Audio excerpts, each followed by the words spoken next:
and welcome to a new episode of Fashion Fridays, where every episode we invite a fashion professional to talk about their brand and the role and the future of e-commerce. Today we have Natasha Billing from Naked. Welcome. Indeed. Hello. Hello. Nice to be here. Nice to meet you.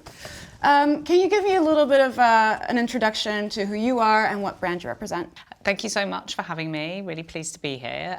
So as you said, I'm Natasha. I'm the brand director here at Naked, and we are a Swedish fashion brand, obviously born in Sweden, but with very global aspirations. Mm-hmm. So what is the story of the brand? We've been around for very nearly 5 years. We've just had our fourth birthday in February. Congrats. We're very excited. And we've been around for 5 years, as I've said. We have a really exciting business proposition, I believe. Not only do we have amazing fashion, but we distribute both online predominantly, but also we have physical retail. And I think what makes our special sauce really exciting is a kind of combination of a few different things. We have a really interesting proposition that's based around collaborations that we do with influencers all over the world. Sustainability is at the heart of everything that we do. And we are completely customer obsessed. We're focused on Gen Z and young millennials, and we spend as much time talking to them and understanding as much about them as we possibly can in order to build a service and a brand that is amazing for them. Mm-hmm. So what do you think makes Naked so unique as a brand and different from other brands? I think there are a few things that we're really proud of. I think we have what I call a global Scandi aesthetic. I think there are other brands that profess to do it, but I think we do it really well. We have a visual language that I call effortless cool, and I think that's very relaxed, very low key, very authentic, which I think really aligns well with the desires of our target customer. We like to call ourselves global citizens, and I think for us that there are certain themes that are really important for us. So making sure that we build a business that is sustainable for the planet is really important, but then also being the champion for those causes that our customers find important and hold close to their hearts. And the third piece, the final piece actually, which I think is probably most important, is the role that we believe that we can play in lifting women's voices. So essentially giving voice and creating a platform for so many of the amazing, talented women that we collaborate with, both outside of the company with influencers that we work with, but then also by celebrating amazing designers that we work with internally to produce amazing fashion for our customers. Amazing. So what does the brand name Naked come from? That's a really good question. So the person who came up with that idea is Jarno van Hapatia, who is the CEO of the company. And I think it's a really powerful name for 3 reasons. Naked is a representation of, I guess, the authenticity of our brand. We're really simple, we're really clear, we're really transparent. It's also a demonstration of how you feel when actually you are at your purest naked self. So you are never more comfortable than you are when you're not wearing anything at all, which is how you feel when you are wearing Naked product. And I think there is also an authenticity around what we do. So there are 3 reasons why we think that Naked is a really good name for us. Yeah, it just made sense, and it's not because there are no clothes. There are clothes. No, there are definitely clothes. There are definitely clothes. You just feel so comfortable, it feels like you're not wearing any. Oh, that's lovely. So what were the challenges Naked faced when they started out? That's a really good question. I think starting any brand is it's a demonstration of bravery, and it's a fight for survival, right? You know, you're building a business, you're recruiting teams, you're building a platform, you're producing product, and you are battling with all of the problems and the challenges that come with it. I think something else that's quite interesting for us is that I think very early in our journey we identified that we wanted to be sustainable. And I think that's a really big word, and it's quite a hard thing to do, as many big brands are finding out now. Well, especially on the scale that you're doing this. Exactly. I mean, I think, we're not a tanker that makes a decision to do something different and then it's extremely difficult to kind of change course. I think we're still young enough and agile enough and nimble enough to be able to make that change and make that commitment. So we decided to do it 2 years ago, which is, still quite a long time in the sort of history of our brand. And we made the commitment as an organisation, I would say 18 months ago, and we've made huge progress in that time. So I think that was probably one of our biggest challenges, but also biggest opportunities, I would say. Yeah, for sure. It's a good choice. And how do you, what are the challenges that you face? Because you've been a brand manager for about a year now at Naked. What are your day-to-day challenges and how do you tackle them? The one thing that I would say, so we move very, very fast. I think we move at the speed of our customers. I think the way our customers consume content, the way in which they discover fashion is incredibly quick.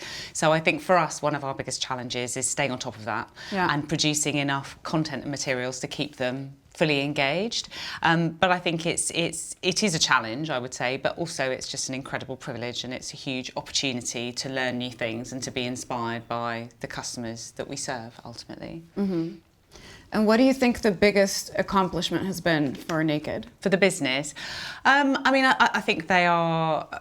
There are many of them actually. I think to start an e-commerce brand and to grow in double digits so quickly. I think we've grown in double digits every 12 months since 2016, which in the current climate is super impressive. Yeah. I think we as a brand to make that commitment, as I said again, towards sustainability and to make significant progress again really quickly is a huge achievement.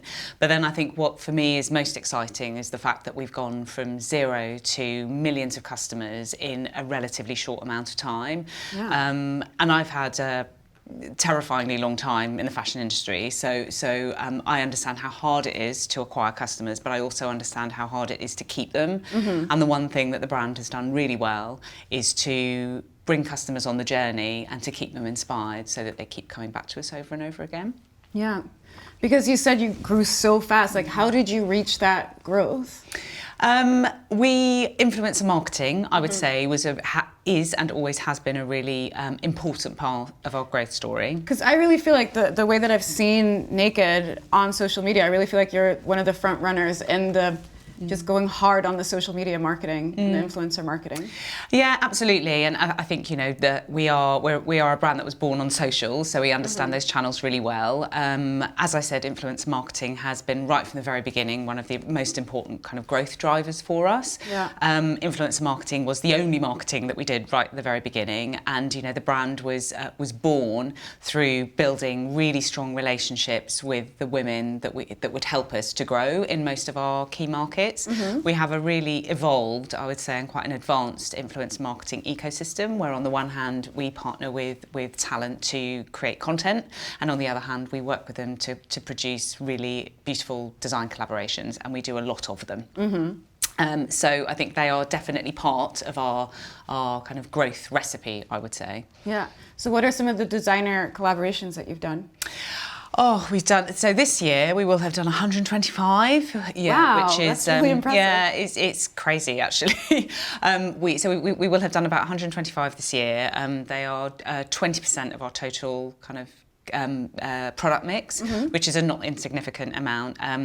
We have created collaborations with the likes of Pamela Reif in Germany, for example. She's a really big influencer for us. Yeah. We have some really exciting design collaborations coming up over the next 6 months in the Netherlands, which I'm not allowed to say. And are they all with influencers? Yes, they are with influencers, and I think for me I'm quite excited because they're with influencers who have a really clear and distinct point of view, which I think is important for us. We want to be working with the most beautiful women in the room, but also with the women who have the most exciting stories to tell. Yeah. So I think for us that feels really exciting.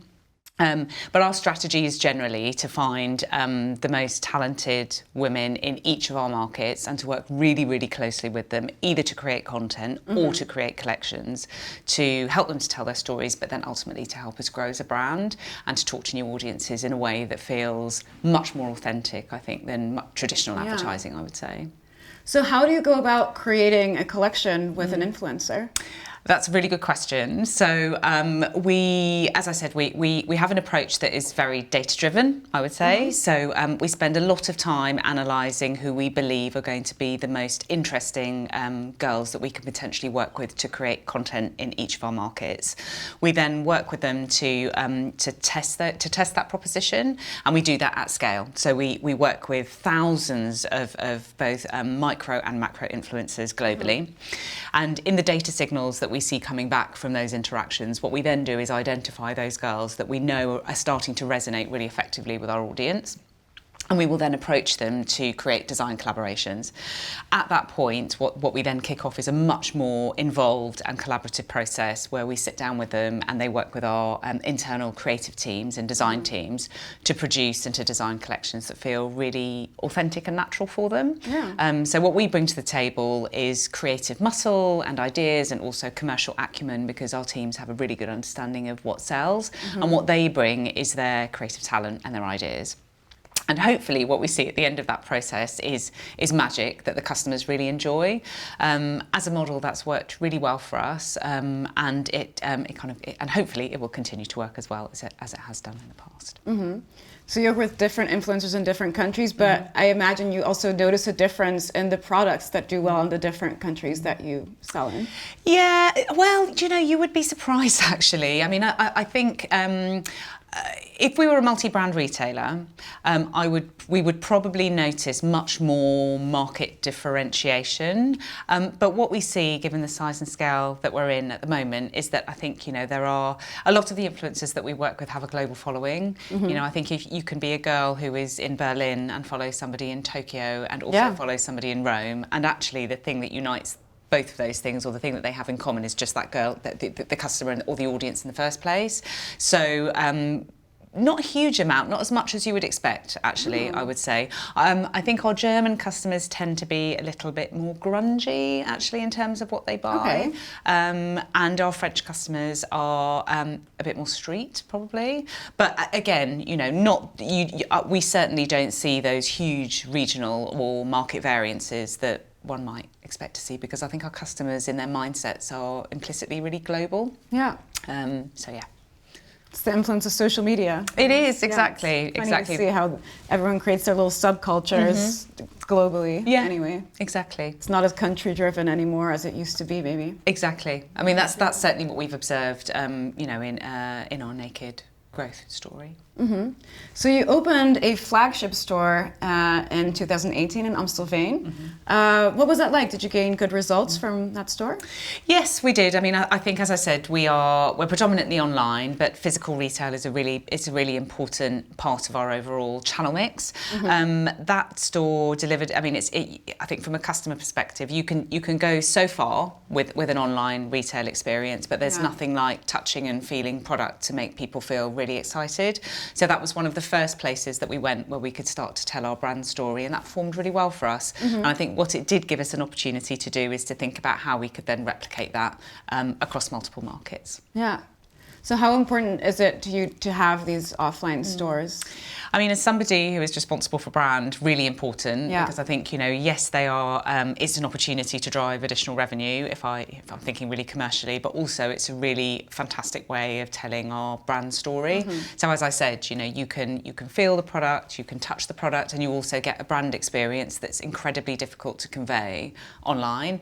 There's a huge amount that you can do on social media, and there's a huge amount of storytelling that you can do on digital channels, but the real life kind of texture and feeling of experiencing product, you can't really beat it other than in a physical real world environment.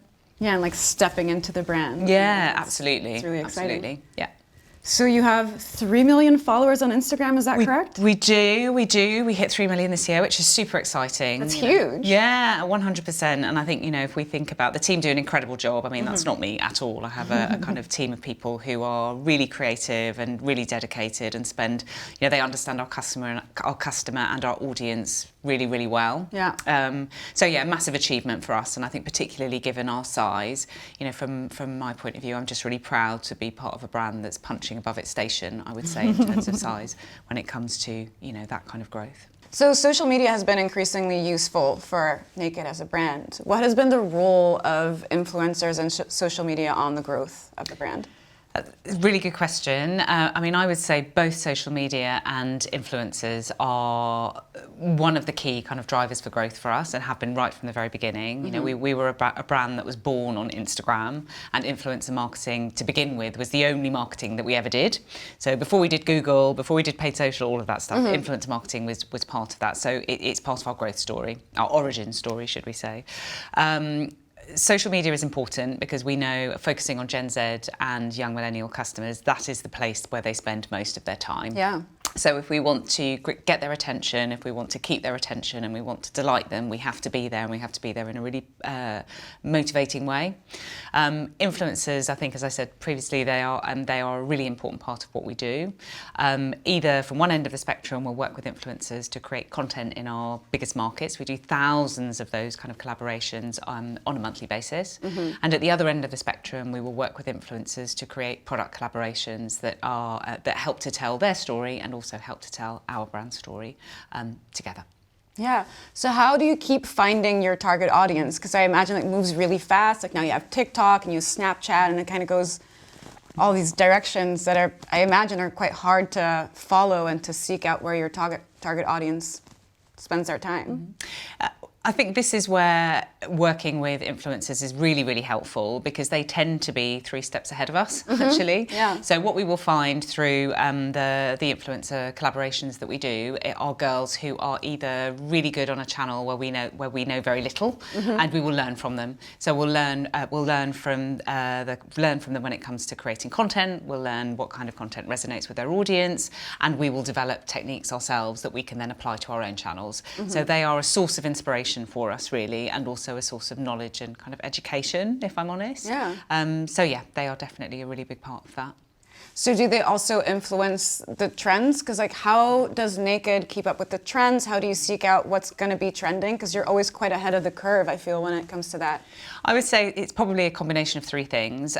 We are extremely data-driven, so we use a number of different kind of data and trend sources to be as far ahead as we possibly can be. Because I think, you know, if you want to be in step with culture, you almost need to be 3 steps ahead to have a sense of what's going to be coming through. So data and research is a really big part of what we do. We also have a very, very talented design team who spend all of their time kind of immersing themselves in the lives of our customers and what's going to be really important for them. And they use that as inspiration to create trends. And then, as I said previously, it's obviously working with a lot of the girls that we collaborate with, because again, you know, quite often they are the people who are setting the fashion agenda. So to work with them at a really early stage allows us to be part of that agenda setting as well. Yeah.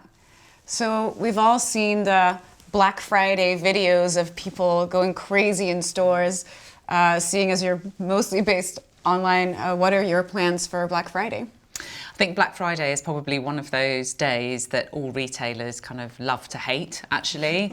You know, I think it's become such a big event kind of globally. Our customers sort of expect it. So I think from our point of view, what we will be doing is obviously seeing that as an opportunity to give our customers the very best deals that they can find from us as a brand. We are not a brand that does a huge amount of discounting. You know, we believe it devalues what we do. And as such, you know, our customers really look forward to those opportunities. So we will be giving our customers a really good deal and giving them an opportunity to shop into the very best of our product at really competitive prices.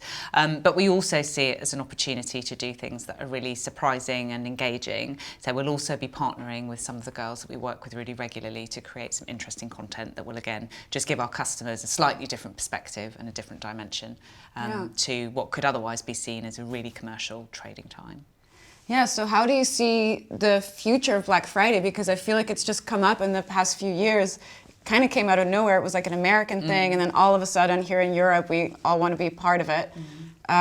How do you see that progress, and how do you see the future of Black Friday? It's such an interesting question, and I think, you know, it's an interesting question not just about Black Friday, I would say, but also I think it's an interesting question about the kind of macro trends that you see within fashion generally. There are some brands, I think it's, as I said, I think there are some brands who will participate and they'll go in, you know, feet first. I think there are a lot of customers and audiences who expect to be able to see really good bargains coming through. But what we will also start to see, I believe, are opportunities to innovate. You will see a massive shift from physical to online, you know, particularly sort of fueled by the current COVID situation. And I also think that we will start to see brands making a much bigger stand for sustainability and purpose setting.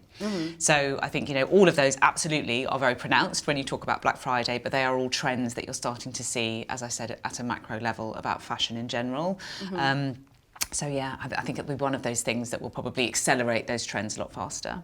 Yeah, so now that we're looking to the future, how do you see the future of fashion as a whole? I'm really excited, actually. I mean, I know that, you know, fashion on the one hand is it's I think we have a bad reputation. I think we haven't really helped ourselves over the last, I would say, 5 to 10 years, because we haven't listened to our customers and we haven't listened to the signals, and there are lots and lots of brands that are catching up. Yeah. But I feel incredibly excited because I think there are lots of brands that are making a stand. There are lots of brands that are transforming their business models to become much more sustainable and to protect people and the planet, which I think is necessary and important. I actually think that the current COVID setup has accelerated innovation and digital thinking, which I think is amazing. And I personally am really excited about the fact that, you know, we're moving to a world where fashion isn't so much about traditional seasons, it's just about doing interesting things all of the time. And I also think that being a digital brand, particularly, it gives you an opportunity to be really, really creative about the ways in which you engage with your customers. So I personally feel like there are, for those brands that are customer obsessed, and I believe that we are one of them. I think for those brands that are customer obsessed, I think there is a really big opportunity to do interesting and really exciting work that hasn't necessarily been done before, and to almost disrupt ourselves in terms of our thinking. Because on the sustainability front, there are a lot of things that Naked does, right, to help with the sustainability, because I saw that you do free compensated shipping and returns. Yes, absolutely, and that's part of our sort of sustainable mission. So we made a commitment as a business really early on that we would be 100% sustainable in 2025, and we are well on the way to getting there. So by next year we will be 50% sustainable in all of our materials composition, which I think is a huge achievement on the part of our design and purchasing team. Climate compensation and making sure that we are neutral in terms of our overall carbon emissions is something that's really important for us, and we were one of the first brands to do that this year. So again, that was a decision that was made very, very quickly within the organisation. We decided to do it and we just got on with it and we did it. So I think we're small enough, I think, and nimble enough to be able to do that, but that's just, you know, chapter one of a really long and committed story for us. So yeah, we're really proud of that. Perfect. So is there also a change in, for example, the fabrics that you use, or like what's the process there? Absolutely, because I think part of it, sustainable is a really big word and it's quite complicated. I think for anyone who works in the fashion industry, you know, it can mean lots and lots of different things, and I think what's challenging sometimes for us is that you feel like you make progress in one area, but you're then exposing lack of progress in another. But we work with a host of sustainable organisations and accreditation bodies who help to keep us honest. Our purchasing team and our the team that look after our supply chain work really hard to make sure that we're exploring the latest in fabrication innovation, so that we are as ahead of the curve as we can be, and we will compromise on margin in order to be able to make the right decision. So that is a really big part of what we can do.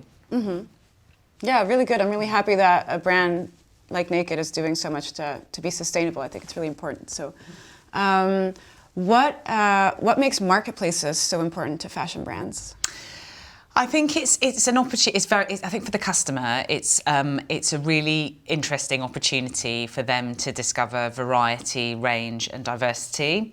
So, I mean, I think from our point of view, it's a secret. Well then, don't say it. From our point of view, we have some plans to build circularity into marketplace, and we'll be launching something really exciting at the beginning of next year. That's exciting. So watch out for that. Okay, But I think we'll keep an eye out. From a customer point of view, I think it gives them much more opportunity and range and diversity, and it's just an opportunity to just be innovative. So I think it's one of those things that probably drives new thinking in a way that more traditional brands sort of struggle with. Yeah.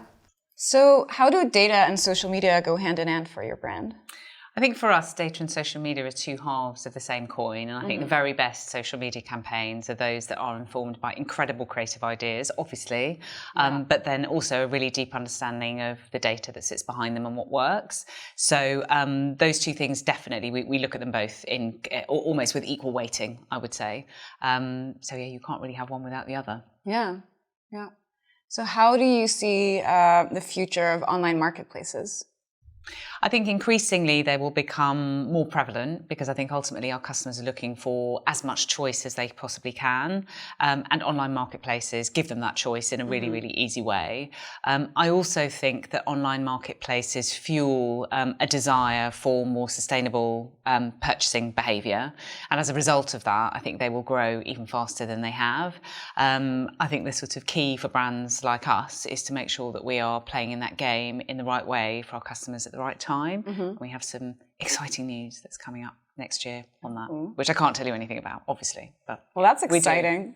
We'll just know that something's coming up and we can't know about it yet, but you'll just have to come to Naked to find out. We're excited. Okay, so how do you feel about the future of social media? How do you think that's going to play a part in the future of Naked? I mean, I think because social media was part of our growth journey right from the very beginning, and it's also deeply part of the lives of our customers. I think it will continue to be a really important part of our brand. Our goal and our opportunity is to make sure that we are exploring those channels that our customers find themselves on almost before they're there. Yeah. So yes, Instagram has been a really important part of our journey, and will continue to be an important part of our journey. But there are also huge opportunities for example, brand storytelling on channels like YouTube. And there are huge opportunities for so much creativity on channels like TikTok. So we already have really exciting kind of initiatives in place with the teams to explore what that opportunity looks like. And who knows what the next platform will be. We just need to make sure that we're there. Yeah. So are you already on TikTok, and what does that look like? Yes, we are on TikTok. So TikTok has, over the last 12 months, it's become a bigger priority for us because so many of our customers are finding their way there. I think what's interesting about TikTok is a couple of things from my point of view. I think number one, you see a younger customer there. Yeah. And number two, I think the way in which they behave and the creative ideas that they explore look and feel very, very different to Instagram. So I think it gives us a range and an opportunity that you don't necessarily see in quite the same way on other channels. I think it's definitely a kind of playground for fun and creativity that is doesn't have quite the same boundaries, I think, as some other channels do. So yeah, but we're really excited to be doing more on TikTok, and we'll continue to do more over the next 12 to 18 months. Yeah, because I think what you see in the spirit of TikTok is that it becomes a little bit of a feedback loop, that people see something that they like and get fed more of something that they like. How do you feel like you could tackle that as a brand to approach these? How do you pick the right ones? Are you going to go with more macro or micro influencers? I think we need to do a bit of both, actually. We work closely with TikTok to identify interesting creators or creators who are doing interesting things on the platform. We also look at we identify influencers through our influencer marketing ecosystem. So we will identify those that are doing just interesting work on the ground, and we will work with that. We will identify them and just try new things. I think it's definitely a platform that allows us to experiment, maybe in a little bit of a different way to Instagram. So yeah, I think it's just one of those places where I think we can just be a bit more playful, and a bit less reliant on always having to deliver a sale, which I think gives you a huge amount of freedom from a creative perspective. Yeah, it's really more branding. Absolutely, cool. Absolutely. Yeah. So how do you see the future of e-commerce? I think e-commerce is, we're really only at the very start. I think there are some markets where e-commerce is very, very evolved already, but there are still lots and lots of people who don't use it, right? And I think, the one thing that we will start to see, and we've definitely seen this over the last 6 months through COVID, is that there has been this sort of, voting with feet of people who are moving away from very traditional physical retail behaviours over to online. So I think we're likely to see the next chapter of that kind of e-commerce growth journey. And I think particularly because so many brands, like marketplaces, as a case in point, are using the technology and using the platforms to do really interesting work. So we're really, I think we're about to see a kind of e-commerce renaissance, if that's even possible, to do interesting things. Oh, that's cool. So what do you think the future holds for Naked? What's the vision? That's a really good question. So our goals, we have very ambitious growth goals. I think we will have cleared 2 billion SEK this financial year, and our targets are 3 billion next year. So our goals are definitely about growth from a commercial perspective. But as somebody who is responsible for brand, I think I'm really excited about the opportunity to work with really interesting collaborators and creators to tell our brand story at scale in a way that I think we haven't necessarily been able to previously, and to work with our customers and also our partners to just do really interesting work. So yes, of course, it is part of our the way in which we prove that we're doing the right thing is through commercial growth, but actually the way in which we do that is through doing really interesting work for our customers and with them. That's amazing. Thank you so much for talking to us today. I can't wait to see what the future is going to hold for Naked. And to you watching at home, thank you so much for watching. If you can't wait to see who our next guest is going to be, make sure to register through the link in the description. And if you have any questions for Naked or Mollie or Klarna, you can always leave them in the comments below. And I really hope to see you next time. Bye.